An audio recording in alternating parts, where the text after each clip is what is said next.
Morning chronological study Bible study. Seems like a lot. Today is a very interesting. We're not going to go very far because there are so many points to today's lesson to talk about. I made some notes, and so we'll move along. We're going to begin in chapter 15 of the book of Exodus. We're in Epoch 3, which is the years 1500 to 1200 BC, before Christ. In chapter 15 is the Song of Moses and Miriam. There is, if you have one of these Bibles, you will notice that on the opposite page, the facing page, there is a box at the bottom that says God Among the Warrior Deities. And it talks about the Song of Moses and Miriam is a victory song like many sung in that culture in the ancient world. God is praised as a warrior going out to fight for Israel. In the faith, in the way of the ancient world, armies didn't go fight on their own. They had a God that went with them and protected them and was their God. And it wasn't always the God we know or the God of Moses or Miriam, but it was a God. Every culture had a deity of war. The Canaanites had Anath, and she bedecked herself, it says here, with parts of corpses from slain soldiers. The Mesopotamian goddess Ishtar led armies along with patron deities of the warring cities. All gods were responsible for particular cities, were expected to be able to defend their territory. So Israel's God, bringing his people out of Egypt, is depicted in song as having defeated the army and thus also the gods of the Egyptians by himself. The use of water is in the Red Sea to destroy his enemies is ancient. There's a lot of here about that. And then, so the language, symbols, and imagery are all part of this. And so the peoples of Israel and other countries in that time would understand such phrases familiar to ancient civilization. They would recognize the victory song of Moses and Miriam as praise for the work of a warrior deity who was mightier than any other. It says, in fact, in Exodus 15, verse 11, in the song, it says, "Who among the gods is like you?" So that's sort of a background for this rather long song of Moses and Miriam. They are singing a praise to God, their deity, who has delivered them out of Egypt. Moses is leading this song along with Miriam. There was Moses, Miriam, and Aaron, who were the people responsible for the Israelites at that time. So if you read this for preparation for today, it is very descriptive. I will sing to the Lord, for he is highly exalted, both horse and driver, and he has hurled into the sea. The Lord is my strength and my defense. He has become my salvation. They're not talking about salvation that you and I are talking about now. They're talking about salvation from the Egyptians. He is my God, and I will praise him. The Lord is a warrior. The Lord is his name. Pharaoh's chariots and his army has been hurled into the sea. The best of Pharaoh's officers are drowned in the Red Sea. The waters have covered them. In the greatness of your majesty, you threw down those who opposed you. You unleashed your burning anger and consumed them like stubble. By the blast of your nostrils, the water piled up. Look how the imagery is so vivid. By the blast of your nostrils. The enemy boasted, I will pursue, I will overtake them. I will divide the spoils, I will gorge myself on them. I will draw my sword, and my hand will destroy them. But you blew with your breath, and the sea covered them. They sank like lead in the mighty waters. Who among the gods is like you, Lord? Who is like you in majestic, in holiness, awesome in glory, working wonders? They got it right. They just sort of got it wrong. They got it for the wrong reason, but they got it right. You could take that phrasing and transfer it into the New Testament, and you'd have it smack dab on. But in this case, we're talking about a different kind of thing. But remember that even Jesus' disciples got it wrong up until the time of the resurrection and the time of his ascension. They said, remember, who's going to sit at your right and left hand? Remember, Mary went to Jesus and said that. They thought that he was going to deliver them from the people that were there then, the armies, and it was all a worldly. It was all so that 3 years they spent with Jesus and the miracles he performed and all of that, they heard as a worldly conquering and not a heavenly conquering. And that's what these folks did. They looked at this as a very worldly sort of a thing. But if you read it, it sounds just like something you would hear us say in a creed if we had it. You stretch out your right hand and the earth swallows your enemies. In your unfailing love, you will lead the people you have redeemed. In your strength, you will guide them to your holy dwelling. The nations will hear and tremble. Anguish will greet the people of Philistia. The chiefs of Elam will be terrified. But in your unfailing love, you will lead the people you have redeemed. In your strength, you will guide them to your holy dwelling. Doesn't that sound just like something we would say in one of our creeds? Of course it does. And then it says, you will bring them in and plant them on the mountain of your inheritance. He's talking about now, about his people, the Lord you made for your dwelling, the sanctuary, Lord, your lands established. And then it continues, the Lord reigns forever and ever. Where do we hear that again? Isaiah. And we hear it in that great, magnificent song, and he shall reign forever and ever and ever. Yeah. The Lord reigns forever and ever. Messiah. When Pharaoh's horses, chariots, and horsemen went into the sea, the Lord brought the waters of the sea back over them. This is now, in verse 19, is not part of the song. It's sort of a recapitulation of what they've said. They do this a lot. But in verse 20, it's important to understand, then Miriam the prophet, Aaron's sister, took a timbrel in her hand. All the women followed her with timbrels and dancing. What are timbrels? Musical instruments. Yeah. Who, look kind of like cymbals. Yeah. And sing to the Lord, for he is highly exalted, both horse and driver. He is hurled into the sea.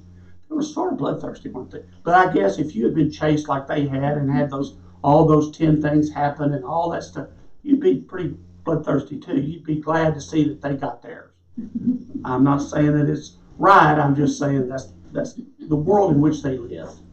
They lived in a much more realistic, much more not cruel world, but a much more black and white world.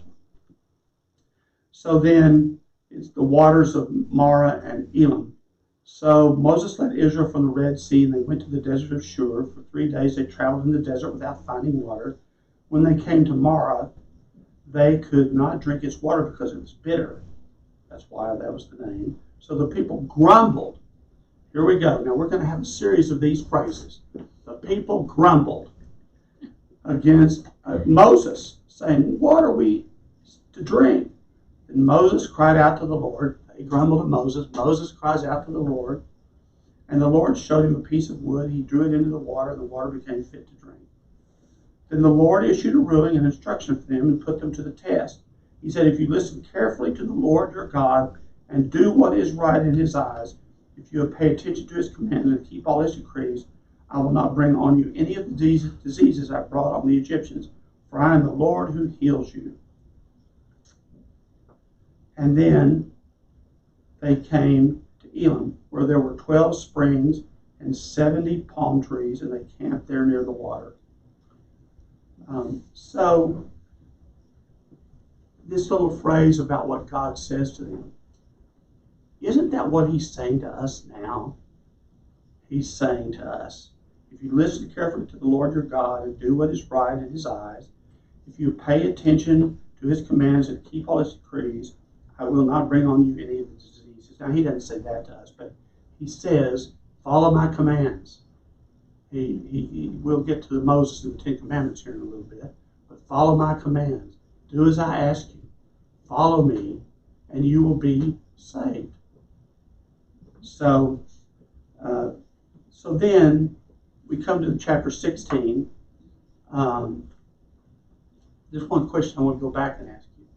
So this long song by Moses and Miriam.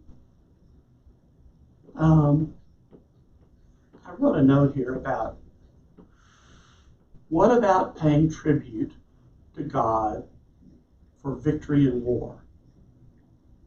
Now, in America, we would say we were founded as one nation under God, under the divine providence of God. The Israelites would say the same thing. They are God's chosen people. So if we go to war and we win, we give thanks to God for his intervention on our behalf. I think that's pretty normal. And so they are paying tribute to God. But remember what I said when we started. In their world, everything was due to God. They didn't talk about Moses being their leader. So there was no president. There was no Secretary of War. There might have been, but there wasn't anybody that they considered important enough to give thanks to. This was Moses and Miriam giving the thanks on behalf of the people. Oh, that we would have a president who would, in a time of war, give thanks to God for our victory. But we don't. And we haven't for some time. And I wonder, you have your own thoughts on it, is sometimes when we don't give God the glory and the credit, God says, okay, you think you've got this, carry on. And see where you get. Yeah. Carry How on. far you get. You might do okay, but how much better would you do? Like I've told you the story, I know I have several times of being in charge of the in Santa Fe, of being in charge of the raising the money for the year, the stewardship campaign. And I brought this speaker I knew in, and it was going to be great. And he's on TV, he's very well known. And we had this stewardship dinner, and we paid a lot of money for like venison and quail and all this stuff. And we set up for 200 and had about 50 people come. Before that, I don't know, a couple of 3 or 4 months ago, we had the first ever outdoor Eucharist at Holy Faith. It was my idea, and I talked the priest to it, the rector, and the deacon and I did it, and we thought, it would be great, and it was. It was awesome. There were 400 people there. We had a band afterwards. The men cooked steaks. The outdoor Eucharist was beautiful. But I remember that we didn't give thanks to God. We took the credit. I took the credit. We thought we couldn't do anything wrong that year. We were sailing. And then up comes this, and we had 200 seats and food, and 50 people came. I sat there in one of those chairs just like this, and I was absolutely miserable. And I was upset, and I couldn't understand it, and I couldn't figure it out, and why.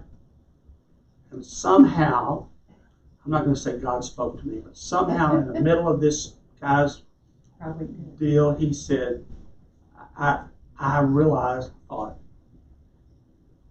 maybe I've taken too much credit. I don't remember how I got to that exactly, but I got to that in the middle of it. So when it was over, I apologized to the speaker. I said, I'm so sorry. I said, but I think I know the reason. And they said, oh, no, it happens. This is a new guy. Nobody knows him. He's a Baptist, all that stuff. And I said, he's got a TV show. He's doing pretty well. I said, I think we took all the credit. I took all the credit. I think we all took all the credit. So I'm going to go to the chapel and pray and ask God's forgiveness. And the next day he had to preach 3 times on stewardship. And that's the story I told you about the Bible's opening and cracking. But we raised $860,000, the most that church had ever raised in a stewardship campaign on the next day. After I'd asked God to forgive me for taking all the credit. Now, I don't think I had anything to do with any of that, but I'm just saying that once we all kind of realigned ourselves into thinking that God said, okay, if you're so great, do it. 50. Oh, you've asked for forgiveness and you've turned it over to me? $860,000. Okay. I think that's what is the situation. And I learned a really hard lesson there, a humbling lesson. But I think that's the thing in today's time, maybe, is that our country has gotten so far away. We ask God to deliver us all the time, but how often do we thank God for what He's done for us as a nation? Because if less than half of the nation is Christian and less than 30% go to church, you do the numbers. How many people are crying out to God, thank you, oh God, for what you've done for us. Thank you for the blessings of this life. Thank you for your protection you've given our country. Thank you. No. Just something to think about. Just something to think about. So, we're down here again in chapter 16, manna and quail. And in the desert, the whole community grumbled against Moses and Aaron. The Israelites said to them, if only we had died by the Lord's hand in Egypt. There we sat around pots of meat and ate all the food we wanted. But you have brought us out into this desert to starve this entire assembly to death. Now, these are the people who just walked through the Red Sea on dry land. And you see a pattern here with these Israelites? Grumble, grumble, grumble. Now, is this a trait? Wish we didn't have a camera on. It's on. Yeah, I know. Is this a trait of some peoples that they grumble a lot, or is this a trait of us all that we grumble? I know there are some peoples who always are saying, oh, we're treated wrong, oh, we're this, oh, we're that, But, and other people, not so much. Just saying. So Moses said to Aaron, so then Moses and Aaron said to the Israelites, in the evening, God says to Moses, I will rain down bread from heaven for you. We know this story. The people are to go out each day and gather enough for that day. In this way I will test them and see whether they will follow my instructions. On the sixth day they're to prepare what they bring in, and that is to be twice as much, because on the seventh day is Sabbath, the day of rest. It's twice as much. And so Moses and Aaron said this to the Israelites. I'm not going to go through it again. He said it to us. Moses said, you will know that it was the Lord which gives you meat to eat in the evening and all the bread you want in the morning. He has heard your grumbling against him. Who are we? We are not grumbling against us, but against the Lord. And Moses said to Aaron, say to the entire community, come before the Lord, for he has heard your grumbling.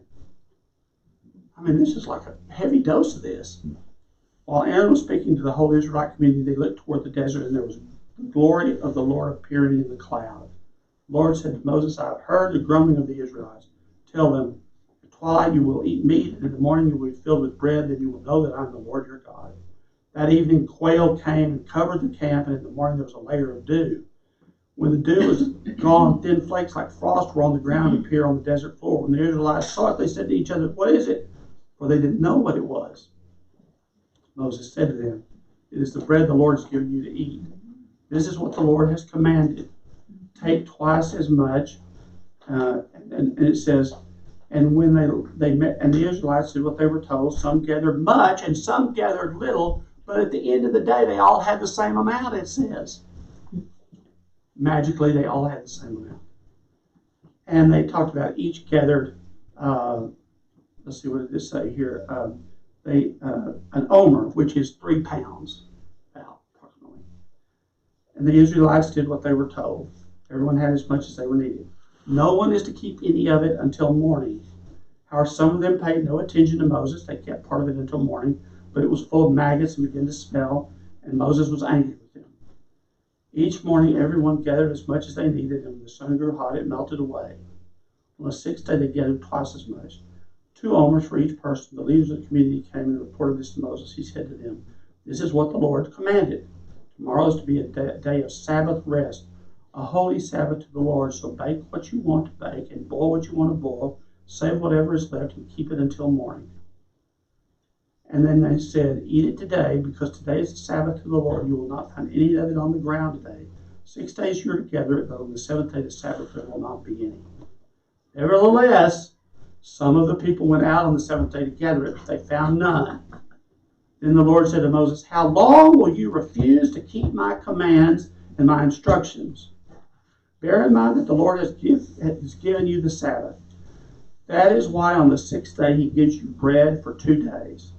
Everyone is to stay where they are on the seventh day. No one is to go out. So people rested on the seventh day. Here's the question. Are we sinning against God for what we do on the Sabbath that is not rest? Evidently. Yes. Yeah. The answer is yes. Yes. So why do we do it? God has said here, God here says, you have refused to keep my commandments. Are we refusing to keep God's commandments? Follow Jewish the root people of go all. Yeah, follow the root of Jewish all. people go the night before, and then they don't do anything on the Sabbath, which is Saturday for them. What is the definition of rest? No work. Okay, but what about recreation? I think that may be rest. But what do you do to get that recreation? Is the question. How do you get You to have that? to drive, you have to, And that's Well, work. yes. Well, I know people who I've known. I remember my mother and grandmother, would fix a big meal for Sunday, Right. and then in the afternoon they'd go, "Huh, we're so tired from all the cooking we did." Right. Did they rest? Mhm. No. Remember when there were blue laws in Texas? There aren't. Remember then they moved it to noon. You could start doing things after lunch because they kept Sunday morning. Yeah. Remember that? Then they got rid of that. Remember when the school system didn't play games like competitive games on Sunday? Now they do. Rest is rest. Is rest. So I wonder if that's why the Jewish people worship on, Friday evening, and then they come home. They don't work on Saturday. But our society doesn't allow that, does it? That's why a lot of them work for each other, because they can keep those rules. So what do we do about that?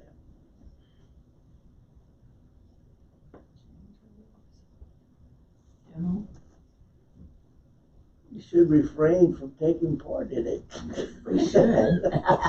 So I can't help the funeral home on Sunday afternoon Yeah.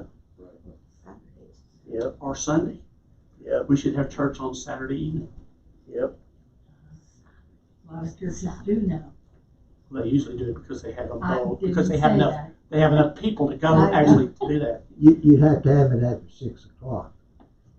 Okay. Because Saturday is still the Sabbath. Yeah, right. 6 to 6. Yeah. It's sunset to sunset. Sunset Friday to sunset Saturday. I'm asking you these questions not to be argumentative or not to, but I'm just saying this is what it says. Well, you don't. Where did it change? Where did it say? Constantine changed the Sabbath from Saturday to Sunday, and then I don't know where it went from there. Where did it say it was okay to work on the Sabbath? Where in this book did it say that it was okay? Nowhere. Yeah. That is The only thing that is Jesus a said was it's okay to do good on the Sabbath. that's not what I said. Talk about work. But it was 6 days and 1 day of rest, so which day is the 1 day? Seventh day God rested. That's what it said. But is that a Saturday or Sunday? But it doesn't matter. Pick the day. Well, it changed with Christ. Christ's resurrection.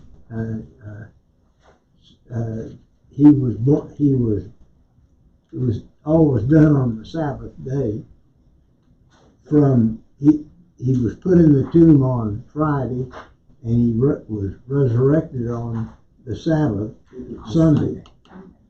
On the Lord's Day. And that's what Sunday became the first day of the week instead of the last day of the I week. totally get that, you're right, but it doesn't say that just because he was resurrected on that day, nor does it say that was a day of rest. No. I would think that God would not have worked and resurrected him on the Sabbath if God takes a Sabbath rest. He resurrected him on the first day. That's a of the whole week. other issue. Does God need to take a Sabbath rest? But he does. It's God. But he does. That's why we are supposed to. He said on the seventh day I I will rested. rest. Seventh day he What rested did during God creation. mean? The What creation did story. Jesus mean when he said, I came not to destroy the law? But to fulfill it. To fulfill what was said by the prophets. Said by the prophets that God gave. Right, but to fulfill the law. What was he talking about there? He was talking about all the things that we will be reading through the prophets and through the Ten Commandments and through all of the laws that God gave us in the Old Testament. So all the laws that the Jews had set relative to not working on the Sabbath? I don't know that the Jews set the laws. I think God set the laws. Well, you think God set the law that said if you carry a spoon of water, you've broken the law? Oh, I didn't say that. I just said that God's telling these people not that the Sabbath is a day of rest. Yeah. And the question was, what is rest? Yeah.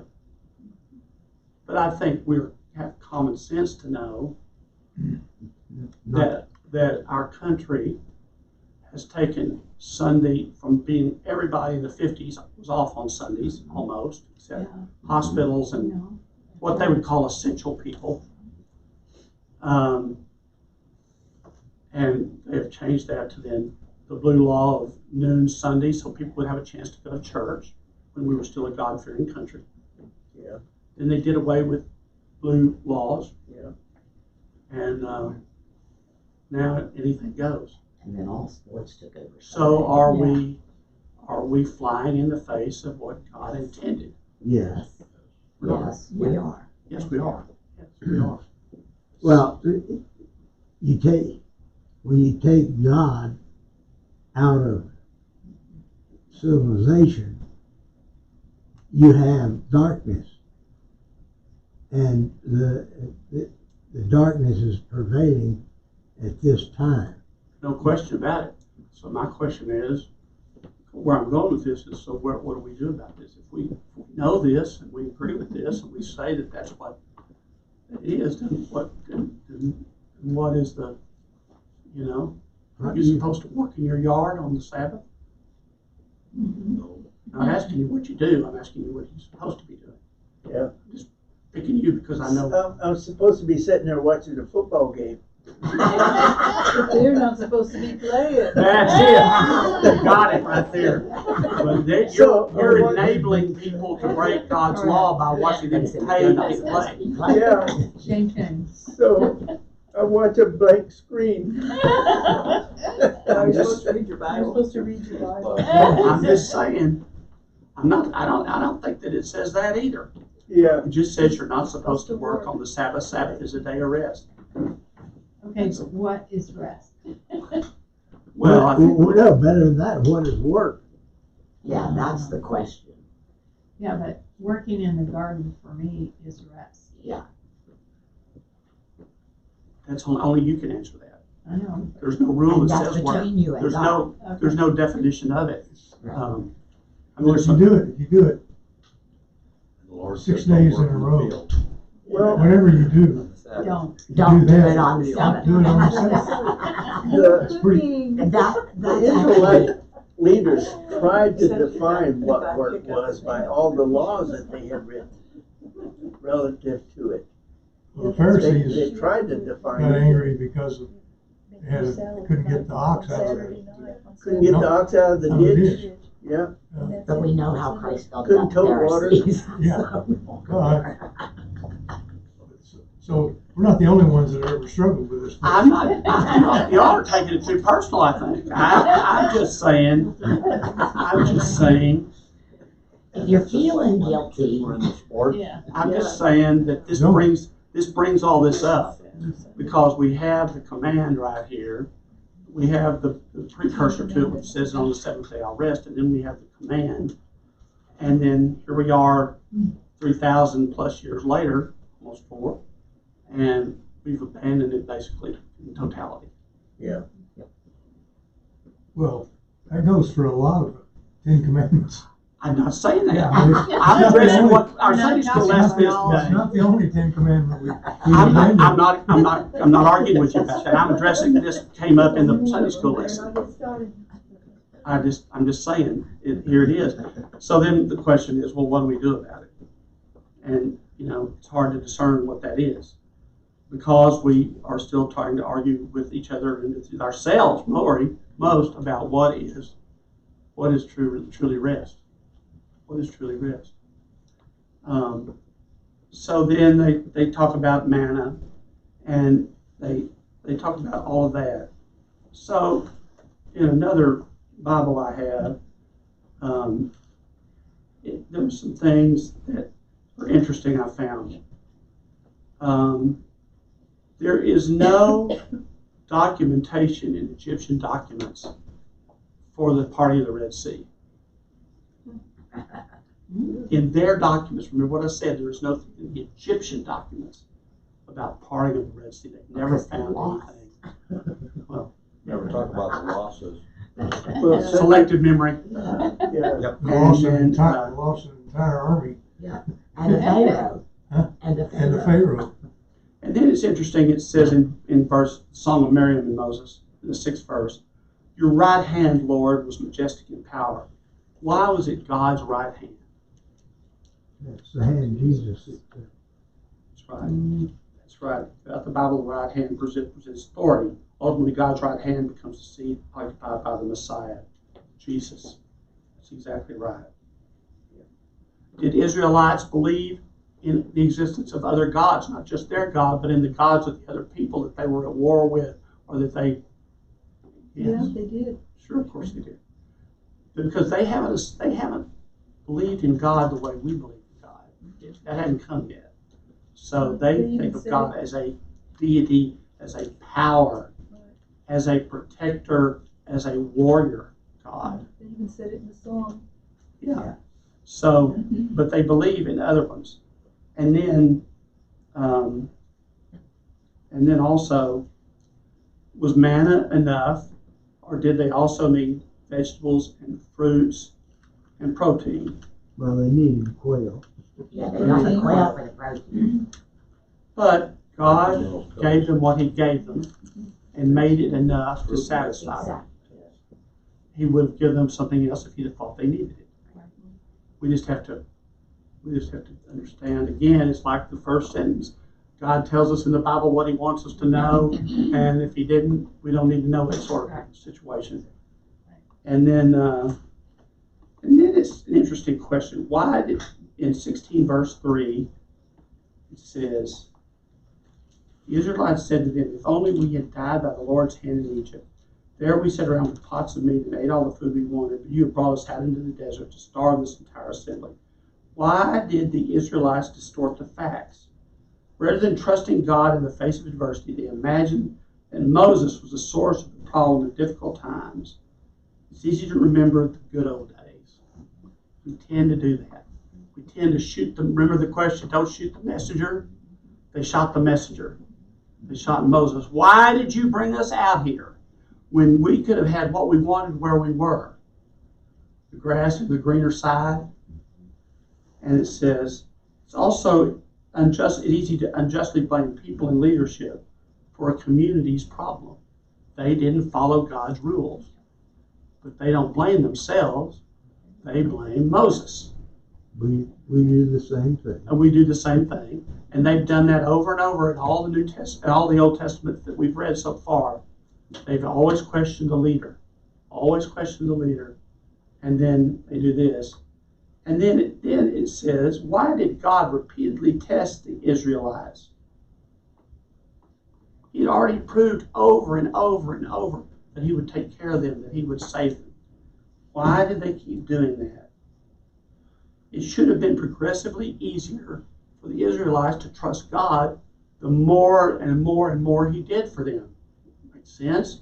If you're on a winning streak, why wouldn't you trust the person leading you? But they didn't. They didn't. They passed the Red Sea. They destroyed the Egyptian army. provided fresh water in the desert. Since they didn't trust since they didn't turn themselves over to God, that's why we always say, do you give your life to God? Do you give your life to Jesus? Because if you don't, if you still question, God will still test. That's just the black and white of it. God will still test as long as you don't believe. You can say you believe. We have a lot of people, including me, say we believe, oh yes, absolutely. And then when things don't go our way, we don't believe as much. We fall down. And God then tests us. It says in Exodus, you grumble. You grumble. That's what we're talking about here. It says it 5 times today. You grumble. 5 times. Now, interesting you'd say that. How serious an offense was grumbling. Grumbling, which here showed Israel's lack of gratitude and trust, damages any relationship. It does it here at church. When we grumble about things at church, gossip about them, go behind and do those things, it damages our relationship, one with another and with God, more importantly than each other. And then, why did God reward the Israelites grumbling by feeding them? Although God was displeased with the Israelites' ungrateful attitudes, he continued to meet their physical needs because of his, what would be the word? Grace. God. Because of his grace. What is a word that is always used, not always, but often used with grace, especially as we get to the New Testament and we talk about Jesus, and there's something that is something grace. What's the word? Mercy. Amazing is not the word, but it's a great hymn. Well, like unmerited. Unmerited grace. We are the recipients of unmerited grace. There is nothing we can do to earn God's grace. We cannot earn it. We cannot do enough. There's nothing we could do that would be worth him putting his son on the cross to die for our sins. It is totally unmerited grace that we receive. I think we have to realize that a lot. It's unmerited grace. We can't be good enough, or loyal enough, or smart enough, or kind enough, or giving enough to do anything that would be worth putting his son on the cross. What can anybody do for you that would cause you to say, you know, that's such a wonderful thing, I'm going to put my child on the way to die. I'm going to kill my child. Is there anything you could imagine that would do that? No. God did. And therefore, we can't earn that grace. It is unmerited grace. Remember that word. When we get to the New Testament, if I'm still alive, unmerited grace will be a word we will come across a lot. Who was the biggest proponent introducing unmerited grace into the common culture, and grace in particular? Which theologian, which writer? Here's a little theologian thing, theology for you. Dietrich Bonhoeffer. Yeah. The cost of discipleship. Cost of discipleship. Dietrich Bonhoeffer was a priest, and he went against the Nazis and was put to death. But he wrote some books, and one of the books is called Cheap Grace. Cheap grace. What we sometimes think we have is cheap grace because we don't want to pay the price to love God. We want to do the easy way, and therefore we have cheap grace. Bonhoeffer was a martyr. He did not have cheap grace. He went all the way. But we, many of us, are the recipients of unmerited grace because we pay a cheap grace price for it. That's Bonhoeffer. So when you want to talk about grace, the source you want to go to is Dietrich Bonhoeffer. He was German. So that was the thing. And then, why were the people forbidden to save a little manna for later? Why did God say only take what you need? To build their trust in faith. To test them. Test them, to build their trust. And was this, say this for last, let everybody play, Okay. was this the first time the Israelites heard about the Sabbath? In chapter 16, verse 23, chapter 16, verse 23, it says, he said to them, this is what the Lord commanded. Tomorrow is to be the day of Sabbath rest, a holy Sabbath to the Lord. So bake what you want to bake and boil what you want to boil, save whatever is left and keep it until morning. Was this the first time Israelites heard about this? This is the first reference to the Sabbath observance among the Israelites. While the principle of Sabbath rest is embedded in creation, we talked about that a minute ago, Genesis 2, there is no evidence that God required its observance until the provision of manna and later in the Ten Commandments. Remember the Sabbath day and keep it holy. So now we know in Exodus 16, verse 23, is the first time that God has spoken to anyone about Sabbath day. Pretty cool to know, isn't it? Pretty cool to know. So, that is where we are today. Next time we will talk about chapter 17 and 18, and we'll get to chapter 19, Mount Sinai, which is a big deal because chapter 20 of the Ten Commandments. So we're going to go with Moses through this transition to Mount Sinai, and once he gets to Mount Sinai and gets things set up, then we will know that we come to God giving him the Ten Commandments to us. Thank you very much.